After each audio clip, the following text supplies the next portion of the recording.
Hi, my name is Tanya Gardino. I'm the president of the Colorado Springs Medical Cannabis Council. It's been so long since I've seen you.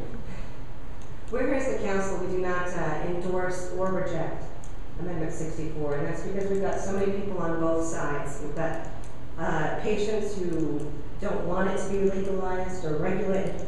We've got senators who want it to be regulated. We've got senators who don't want it to be regulated. What we want to do here, and what I'm here for today, is to ask you guys to give the people the opportunity to make that decision without trying to influence them on something that we've spent less than 24 hours to really look at and investigate. There's a lot to Amendment 64 that has not been brought up today. I don't know if anyone noticed, we've got a gigantic scar on our city right now. Amendment 64 will also allow us to use hemp. We can do things like rebuild some of those scars and make our environment get back to where it should be a lot sooner. Now, I'm not saying that that's the only reason that you should do it, but I'm saying that there's a lot of these issues in here that need to be looked at a little bit closer before this resolution is finalized. If anything, I would ask that you postpone it, at least so you can get the wording correct, because legalization is definitely not what's happening in Amendment 64. So if we could get the regulation verbiage correctly in here, and then take a look at some of these things that are definitely opinions. There's no proof on a few of these. There's those studies that everyone will say, I've got a study that says this, and I've got a study that says that. No one wants to tell you who made the studies. No one wants to tell you, I can throw statistics out all day. I'm a statistical analyst by nature, so I can make them up on site if I need to. Remember, 89% of statistics are made up on site. I made that up.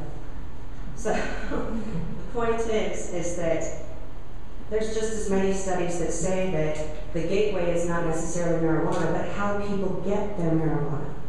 Because they do go to the drug dealer's house, and because there's extra drugs when they get there. Oh look, I got a sale today, 2 for 1. Okay, so there's many aspects that have been listed here that, yes, are legitimate concerns, but I think we need to do a little bit more investigation before our resolution such as this is passed. One thing that's been brought up repeatedly is the employment situation. For the last 2 years, our organization has been invited to speak at the Pikes Peak Human Resources Association. Last year, we spoke with Terry Makita on the panel.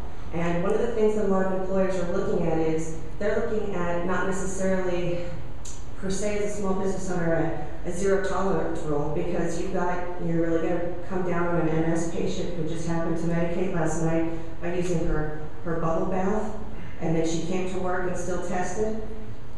The Pikes Peak Human Resources Association suggested that there be some leeway in some of these policies, so that way you can make accommodations for people who are medically needing assistance, and those that you can tell are recreational, but give yourself enough leeway on that.